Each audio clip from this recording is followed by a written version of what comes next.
Pak Presiden Jokowi bukan lahir di Jakarta, bukan anak orang kaya, bukan anak jenderal, bukan anak konglomerat, tapi dia berhasil memimpin Indonesia keluar daripada krisis multidimensi seperti sekarang ini.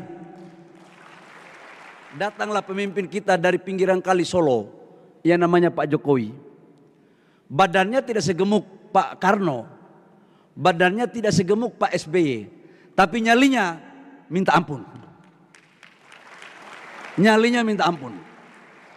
Ampun saya kalau nyalinya. Subscribe Berita Surakarta.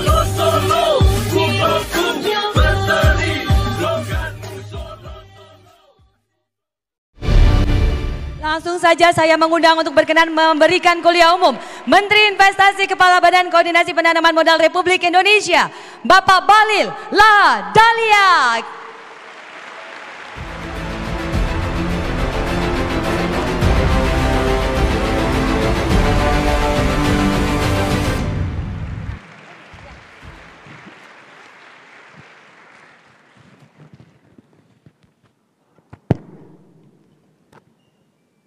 Bismillahirrahmanirrahim.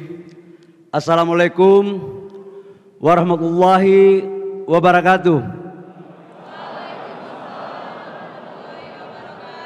Shalom, Om Swastiastu, Namo Buddhaya, salam kebajikan.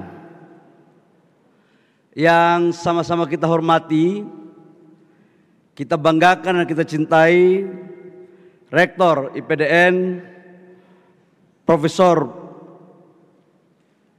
Hadi Prabowo beserta seluruh sivitas akademik daripada IPDN, ada Warek dan seluruh kepala-kepala bagian. Kita berikan aplaus kepada Pak Rektor dan seluruh sivitas akademik.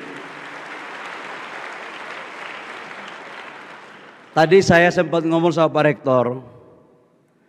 Pak Rektor, saya ini udah banyak masuk kampus untuk memberikan kuliah umum, tapi tidak pernah saya masuk kampus kasih kuliah umum dengan pakaian yang lengkap seperti melakukan sidang kabinet dan atau rapat di DPR.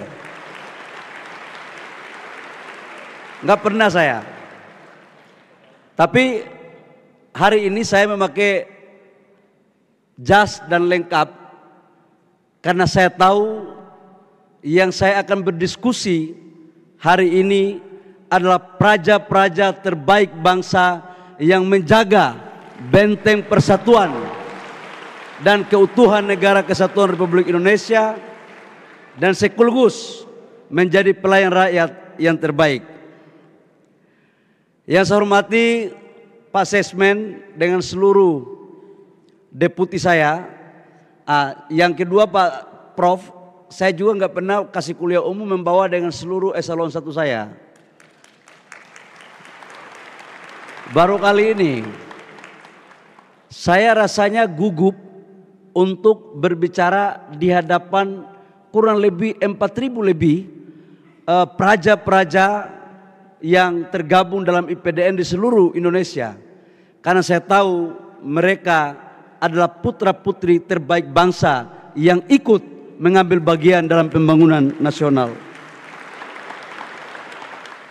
Jadi Pak Rektor, untuk mengurangi rasa gugup saya, maka saya bawa pasukan. Dan pasukan saya ini minimal untuk memberikan support agar saya tidak gugup. Tapi saya yakin, belum pernah saya gugup dalam forum apapun. Yang saya hormati teman-teman dari DPMPTSP yang hadir di seluruh kabupaten kota yang ada di Jawa Barat, terima kasih. Dan khususnya yang saya cintai seluruh praja yang ada di ruangan ini atau di kampus-kampus yang lain di seluruh Republik Indonesia. I love you untuk kalian semua.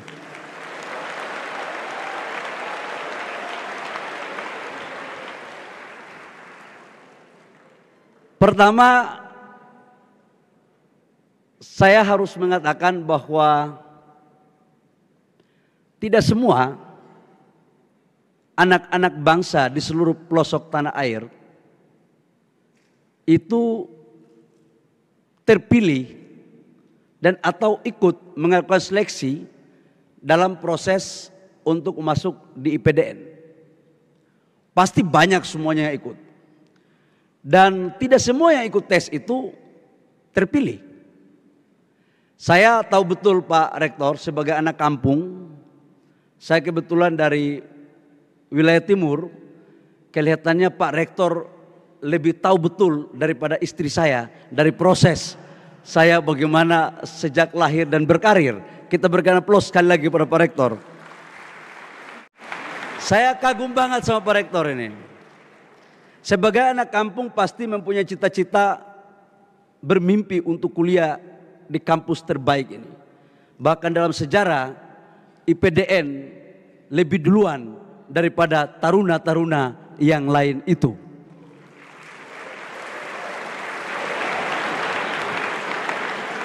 Dan Praja hari ini, sekali lagi saya ingin mengatakan bahwa Praja hari ini adalah pewaris masa depan bangsa untuk menyongsong Indonesia Emas tahun 2045.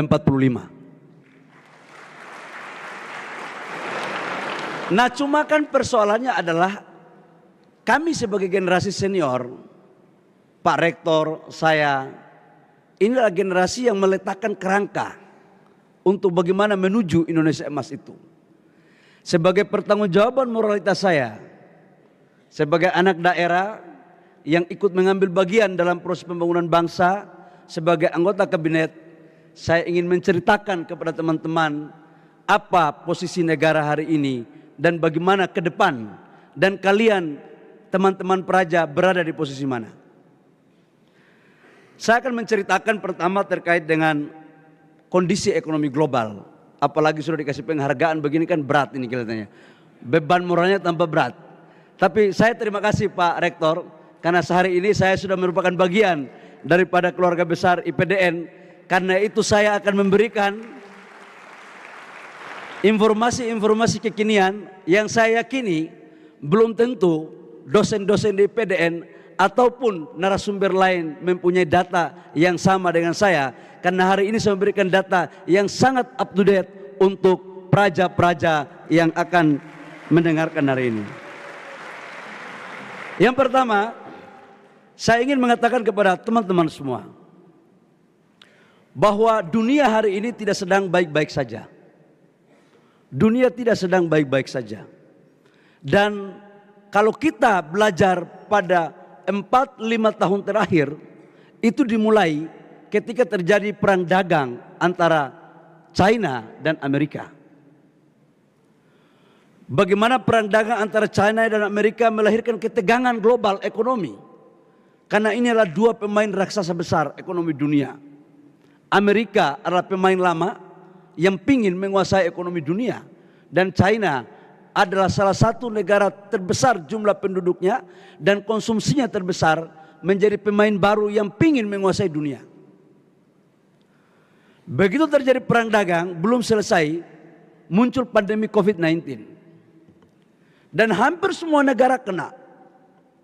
Dan ini persoalan kesehatan, tapi muncul ke persoalan politik, muncul ke persoalan ekonomi, muncul persoalan sosial. Belum selesai pandemi, hampir semua negara bersepakat untuk melahirkan konsensus bagaimana pemulihan ekonomi pasca pandemi. Begitu hampir semua negara mulai fokus, muncul perang antara Ukraina sama Rusia. Tambah panas lagi ini barang. Tambah panas. Dan kemudian belum selesai perang antara Ukraina dan Rusia, lahir lagi ketegangan di Gaza antara Palestina dan Israel. Teman-teman Praja, sampai dengan hari ini belum pernah ada satu pemikir ekonom dari kampus manapun yang bisa meramalkan tentang bagaimana kondisi ekonomi global ke depan. Dan oleh karena itu, sekarang adalah kepiawaian, kemampuan leadership dari masing-masing kepala negara untuk menyelamatkan negaranya agar pertumbuhan ekonominya tetap survive dan eksis serta tidak mengalami resesi. Dan beberapa negara sekarang di Eropa, di beberapa negara sudah mulai masuki resesi. Bagaimana ekonomi nasional kita? Nah, ini kita bicara.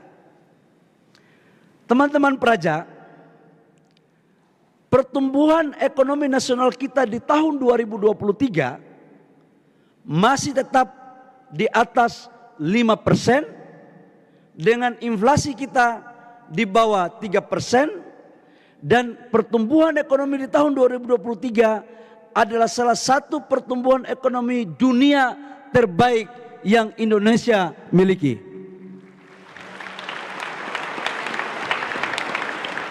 Hanya 3 negara pertumbuhan ekonomi terbaik di dunia di tahun 2023. India, China, dan Indonesia.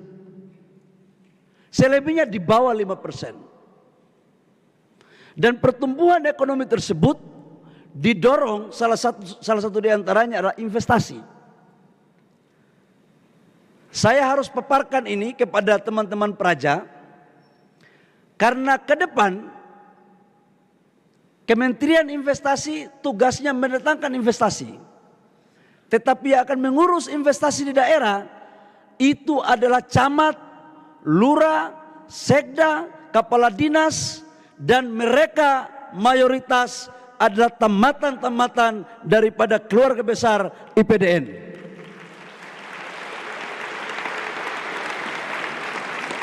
Ini saya mau bawa untuk teman-teman tahu posisinya di mana. Apa yang disampaikan oleh Pak Rektor tadi, bahwa pertumbuhan ekonomi kita di tahun 2023 salah satu kontribusinya itu adalah investasi. Investasi kita, coba slide-nya jangan yang ini. Yang slide 2023 ada nggak? Nah, target investasi kita di tahun 2023 itu 1.400 triliun. Dan itu adalah target yang dikasih oleh Pak Presiden Jokowi. Dan kita mampu menyelesaikan 1.418,9 triliun. Dengan PMA-nya 52,4%, PMDN-nya itu 47%. Antara Jawa dan luar Jawa itu kurang lebih sekitar 51,5% dan penciptaan lapangan pekerjaan 1.800.000.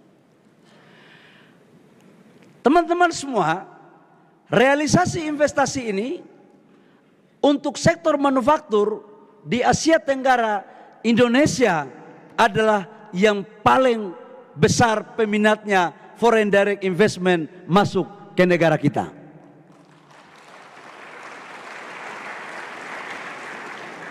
Ini tidak main-main. Dan kalau kita melihat tren perkembangan investasi, saya minta slide. Saya ingin menjelaskan kepada teman-teman daerah. Coba, ini pasti banyak dari daerah, Pak Rektor ya, perwakilan dari kabupaten kota, daerah-daerah. Adik-adik dari daerah-daerah, peraja-peraja dari daerah, salah satu ciri orang daerah itu rasanya kurang percaya diri. Kalau masuk ke Jakarta seolah-olah orang Jakarta lebih baik daripada kita orang daerah. Hentikan cara berpikir itu. Hentikan cara berpikir itu. Orang daerah belum tentu tidak bisa bersaing dengan orang Jakarta. Dan kita harus buktikan bahwa republik ini adalah milik seluruh anak bangsa dari Aceh sampai Papua. Nah, saya ingin jelaskan slide. Ini perbedaan antara masa kepemimpinan Pak Jokowi di 2015 sampai dengan 2018, kemudian 2018-2019. Di BKPM itu dulu pimpinannya Pak Rektor itu orangnya pintar-pintar semua. Itu tamatan Harvard, rata-rata luar negeri lah. Nah, kalau kalian lihat grafik ini, realisasi investasi kita itu naik terus. Saya masuk 2019. Target investasinya sekarang hampir 2 kali lipat. Seorang peraja yang baik atau kalau di kampus seorang mahasiswa yang baik, itu saya waktu menjadi aktivis punya prinsip, hanya kepada Tuhan yang saya percaya, manusia butuh data. Kalau seorang mahasiswa atau praja ngomong tanpa data, maka patut kita pertanyakan intelektualitasnya.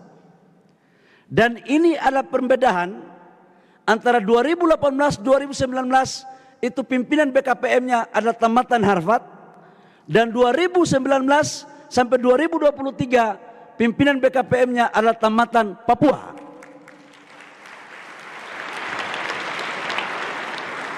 Apa yang saya mau sampaikan untuk teman-teman, kampus tidak menjamin kualitas seseorang mahasiswa atau praja. Kalian mau sekolah dimanapun, di SMA, di pelosok manapun, ketika kalian masuk di PDN, harus kalian buktikan bahwa kalian lebih terbaik daripada orang-orang yang ada di pusat-pusat ibu kota negara. Ini yang harus saya mau sampaikan kepada teman-teman. Yang kedua, target investasi di 2024. Pertumbuhan ekonomi kita sekarang 2024 di kuartal pertama masih di atas 5%, 5-11%. Inflasi kita terjaga di bawah 3%. Inflasi di Argentina, di Turki itu sudah 80% sampai ada 100% lebih. Ini. Dan pertumbuhan ekonomi yang stabil dengan inflasi yang stabil disebabkan karena kepemimpinan yang kuat. Pak Presiden Jokowi bukan lahir di Jakarta, bukan anak orang kaya, bukan anak jenderal, bukan anak konglomerat, tapi dia berhasil memimpin Indonesia keluar daripada krisis multidimensi seperti sekarang ini.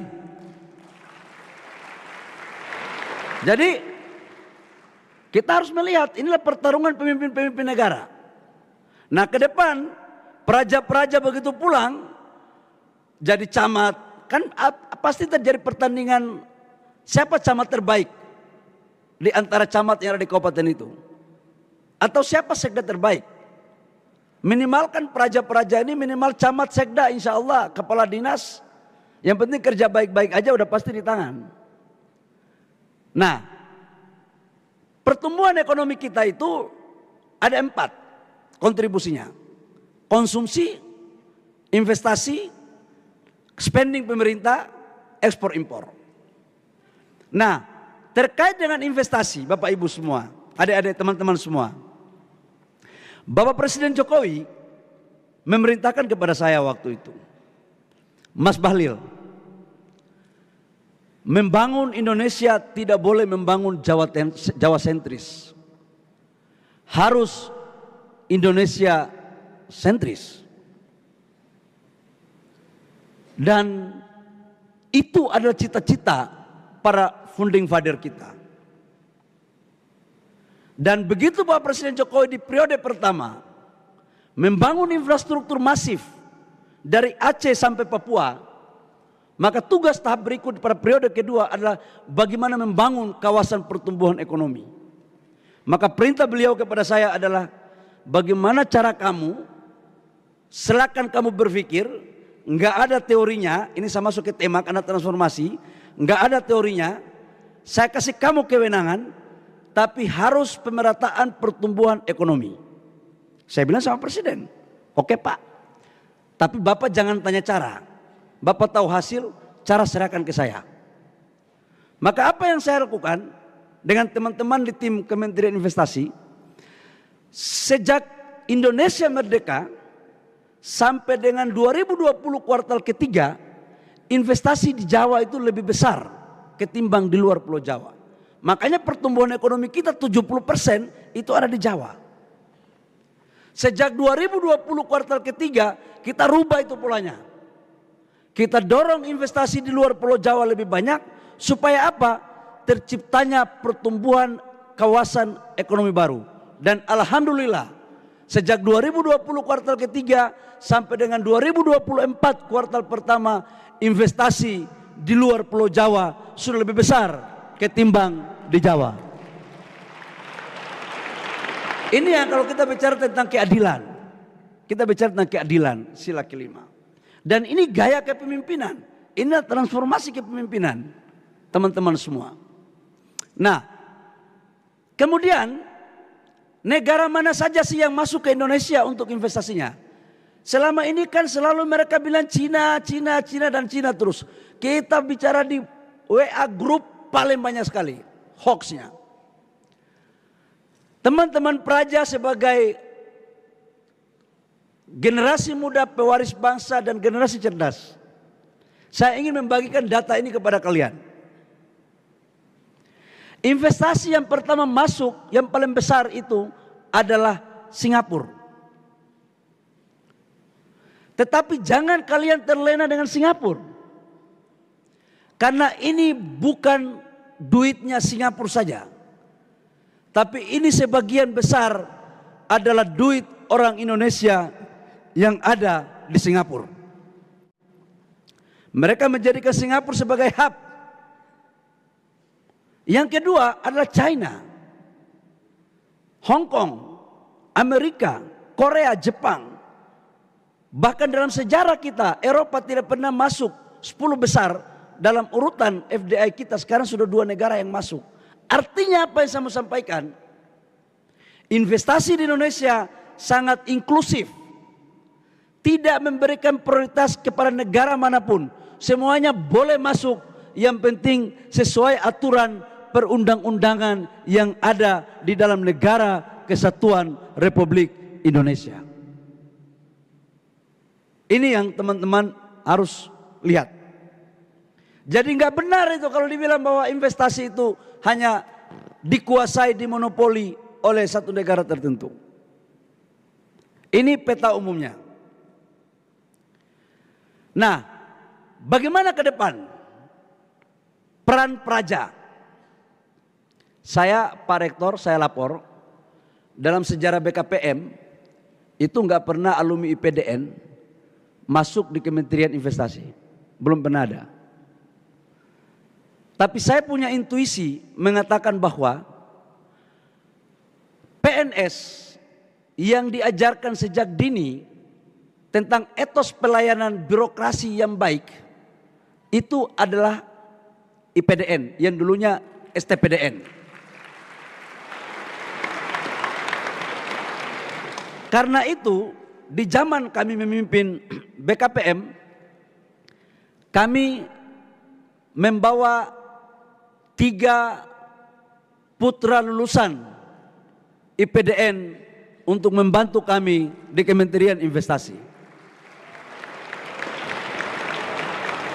Dan sekarang yang mengurus berapa investasi masuk pada tahun 2024 nanti sebesar 1.650 triliun adalah alumni IPDN yang namanya Edi. Ah ini Edi, angkat tangan.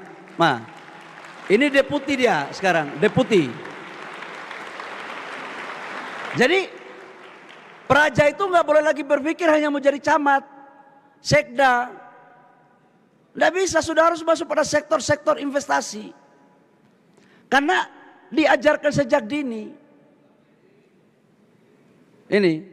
Jadi kalau besok tahun ini, tahun 2024, target investasi 1.650 triliun tidak tercapai, berarti kampus ini yang salah. Karena ini alumni kampus IPDN. Tapi saya punya keyakinan, insya Allah akan tercapai karena alumni IPDN memang paten punya, kira-kira begitu.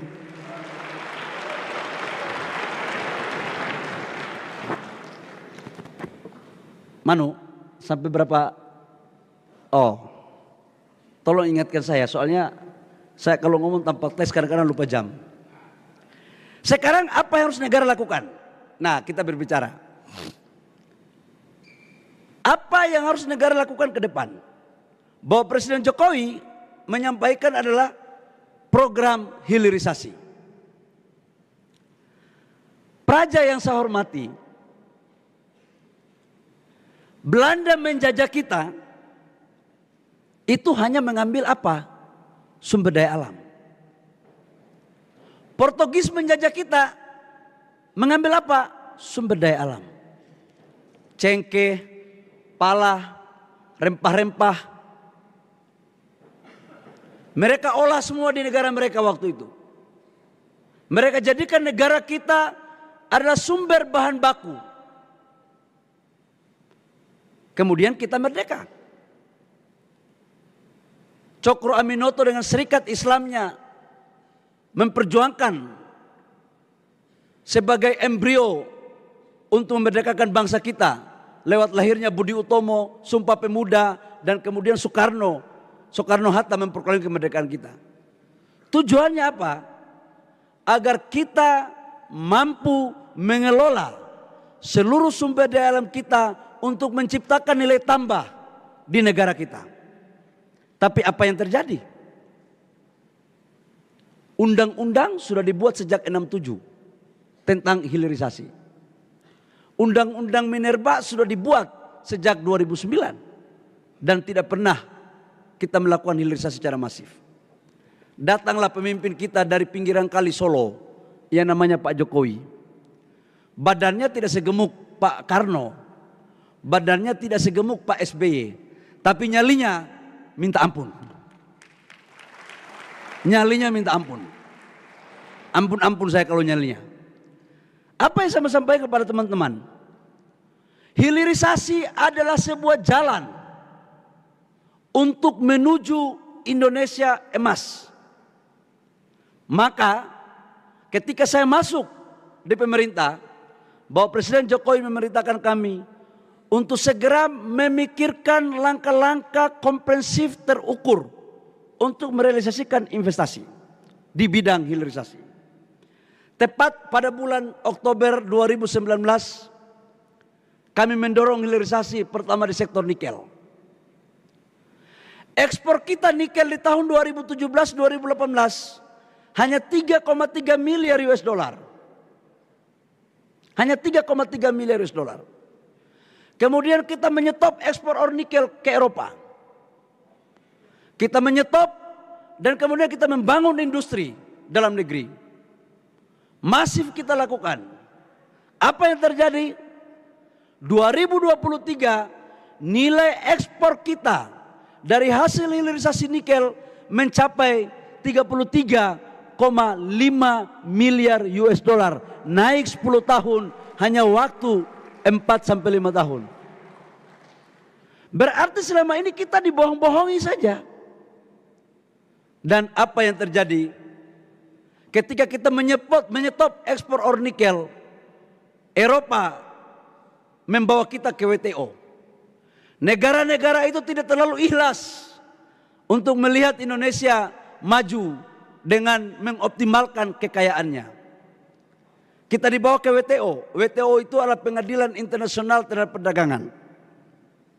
Kemudian kita kalah. Saya lapor ke Bapak Presiden, Pak, kita kalah di WTO. Apa yang harus kita lakukan? Kita menyerah atau gimana, Pak? Kata Bapak Presiden, Mas Bahlil, negara Indonesia ini sudah merdeka. Yang tahu tujuan negara ini adalah pemerintah, presiden, menteri, DPR, dan rakyat Indonesia. Kita ini bukan negara provinsi kesekian daripada negara-negara maju. Karena itu saya perintahkan lawan naik banding untuk kedaulatan bangsa Indonesia. Kemudian kita banding. Apa yang saya menceritakan dari semua proses ini teman-teman semua?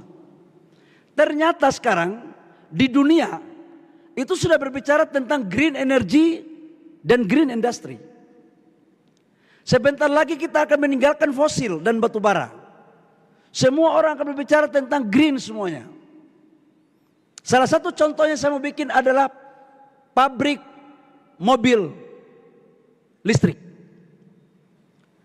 Mobil listrik ini ternyata dari 100% komponennya 40% itu adalah baterai. Dan 60%-nya adalah rangka mobilnya. Dan baterai mobil ini bahan bakunya itu ada 4. Nikel, kobalt, mangan, dan litium. Di Indonesia kita punya mangan, kita punya kobalt, kita punya litium. Yang enggak kita punya apa? kita punya mangan, kobalt dan nikel. Yang enggak kita punya litium. Ternyata saya baru tahu. Inilah kenapa Eropa membawa kita ke WTO. Mereka tidak pingin Indonesia menjadi negara produsen pabrik baterai di dunia. Dan begitu saya tahu, saya lawan itu dengan Pak Menko, dengan semua kementerian. Kita bersama-sama bekerja sama. Dan apa yang terjadi? Sekarang investasi yang masuk untuk hilirisasi ekosistem baterai mobil dari Korea LG itu investasinya kurang lebih sekitar 160 triliun. Dan alhamdulillah Pak Rektor, kemarin kita sudah resmikan pabrik baterai pertama di Asia Tenggara dan terbesar di Indonesia, di Kerawang. Ini yang dunia takut kita. Sebentar lagi di CATL akan membangun itu. Ini yang dunia takut kita. Tapi saya katakan untuk teman-teman pemerintahan kementerian lain di negara-negara lain. Saya katakan sorry bos. Pemerintahan Pak Jokowi sekarang menterinya nggak bisa ditipu-tipu. Khususnya menteri ekonominya. Karena apa? Semuanya pemain. Semuanya pengusaha. Pak Erik, saya, Pak Erlangga, Pak Luhut. Bagaimana bisa digertak-gertak? Orang Papua bilang, adek kau baru mau tulis, kakak sudah baca. Itu. Jadi nggak bisa lagi. Jadi kita sudah paham ini permainan global semua. Makanya kita buat supaya adik-adik praja ini menjaga kedaulatan ekonomi di daerah. Ini tugas kalian deh. Kami tugas investor masuk, tugas kalian melayani. Dan inilah penciptaan nilai tambah terjadi di sana. Kalau penciptaan nilai tambah terjadi di sana, daerah maju. Saya ambil contoh. Morowali. Mana Sulawesi Tengah, angkat tangan. Ada praja dari Sulawesi Tengah? Sulawesi Tengah, ada. Oke, mungkin di pojok-pojok sana. Biasa kalau kita dari orang daerah itu agak mau angkat tangan begini-begini. Saya mau sampaikan kepada kalian, Morowali, Maluku Utara, Prof, itu pertumbuhan ekonominya di atas pertumbuhan ekonomi nasional. 20% ke atas. Karena apa? Terjadinya hilirisasi, industrialisasi di wilayah Sulawesi Tengah dan Maluku Utara. Penciptaan lapangan pekerjaan besar sekali di sana. Dan ini tugas teman-teman untuk melakukan. Nah, yang kedua, menyangkut Freeport. Mana Papua? Coba angkat tangan Papua. Kau dengar ini supaya pulang kasih tau bye-bye. Freeport. Prof, dulu waktu Prof masih Sekjen Mendagri, pasti Prof selalu berpikir dan kita dibawa dalam curiga. Ini Freeport ini mengeluarkan apakah hanya tembaga atau emas atau apa? Karena apa? Kita bawa konsentrat ekspor keluar. Kita nggak pernah tahu. 2018 Freeport itu sekarang sudah sahamnya 51% milik pemerintah Indonesia. 10% untuk Pemda Papua. 41% pusat lewat BUMN. Tetapi kan kita tidak pernah tahu berapa emas yang dibawa. Berapa turunannya. Maka sejak 2018 kontrak, 2021 kami paksakan segera bangun smelter. Dan sekarang smelternya 3 miliar US dollar. Bangun di Gresik. Dan alhamdulillah tahun ini akan diresmikan oleh Pak Jokowi. Smelternya selesai. Terbesar sengel di dunia. Sengel lain terbesar di dunia. Jadi kita pingin dia menghasilkan apa? 600.000 katoda tembaga, 600.000 ton. Emasnya 60 ton dari 3 juta konsentrat. Supaya apa? Ini pendapatannya untuk negara kita. Jangan kita di Abu Leke lagi. Tahu Abu Leke? Tahu Abu Leke? Ya pasti di wilayah timur tahulah Abu Leke itu. Abu Leke itu mirip-mirip bohong-bohong begitu Pak Rektor. Kita nggak boleh lagi dipermainkan oleh negara luar. Kita nggak boleh lagi. Nah, maka kemudian ini yang kita lakukan. Freeport ke depan akan kita melakukan proses perpanjangan. Karena 2041 selesai, kalau tidak siapa yang mengelolanya? Terus sekarang sahamnya negara sudah 51%. Nah, dalam perpanjangannya nanti akan kita urus sebelum pemerintahan selesai, itu kita tambah saham 10%. Jadi total saham negara Freeport itu sebesar 61%, teman-teman semua. Dan waktu pemerintah mengambil alih Freeport 51%, kurang lebih sekitar 4 miliar US dollar. Dengan hasilnya sekarang, sudah beberapa tahun, insya Allah 2024 laporan dari Freeport itu uang yang kita pakai untuk membeli itu sekarang sudah kembali modal, break even point. Jadi kita sudah untung teman-teman mengambil alih Freeport sekarang. Dan Freeport sekarang bukan lagi Freeport McMoran, sudah Freeport Indonesia, PT FI. Itu kira-kira yang saya mau sampaikan. Nah, sekedar gambaran, Manu, saya minta slide dong investasi ke depan 40 yang 26A ini. Ini peta jalan investasi kita ke depan untuk hilirisasi. Ini menuju Indonesia Emas. Kalau kita mau menuju Indonesia Emas, pertumbuhan ekonomi kita harus di atas 7%. Pendapatan per kapita kita harus di atas $10.000. Sekarang pendapatan per kapita kita 5.300, 5.400. GDP kita harus terbesar 5-6 terbesar di dunia. Oleh karena itu dibutuhkan mesin pendongkrak ekonomi. Nah, untuk membutuhkan mesin pendongkrak ekonomi, kami di Kementerian Investasi membuat salah satu cara alternatif, yaitu desain besar untuk hilirisasi. Di sektor oil and gas, di sektor mineral batubara, di sektor perkebunan, perikanan, kehutanan, pertanian. Supaya apa? Kita menciptakan nilai tambah di kita. Supaya penciptaan lapangan pekerjaan. Kalau lapangan pekerjaan tercipta, hilirisasi terbangun, pendapatan negara naik. Upah naik. Gaji pegawai negeri juga naik. Praja juga kesejahteraannya pasti naik. Jadi itu kenapa kita butuhkan investasi yang kuat. Tidak mungkin negara ini akan maju kalau tidak ada sumber pendapatannya. Dan hilirisasi ini adalah jalan untuk menciptakan sumber pendapatan negara dalam rangka mensejahterakan rakyat yang kita cintai bersama.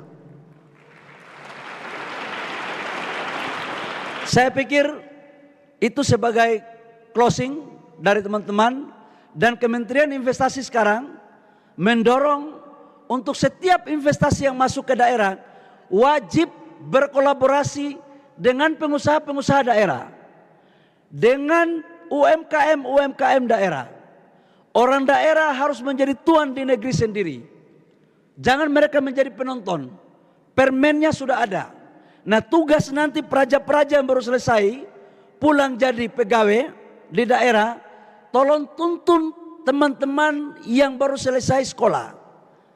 Jangan semuanya mau jadi karyawan, jadi pengusaha. Ajarin mereka, kalau kalian jadi lurah, jadi camat, panggil apa namanya? Kalau kecamatan itu apa namanya, Pak? Kalau Forkopincam ya? Ya, Forkopincam. Panggil anak-anak di daerah, di kecamatan itu, rangsang mereka untuk jadi pengusaha, supaya mereka bisa membangun daerahnya dan ekonominya bisa dikuasai oleh teman-teman sendiri. Terima kasih atas kesempatannya. Saya senang untuk bisa berdiskusi dengan teman-teman praja. Semoga Allah Subhanahu wa taala selalu meridhoi kita semua. Dan terima kasih burung cendrawasih, burung Papua. Cukup sekian dan terima kasih. Terima kasih Pak Menteri.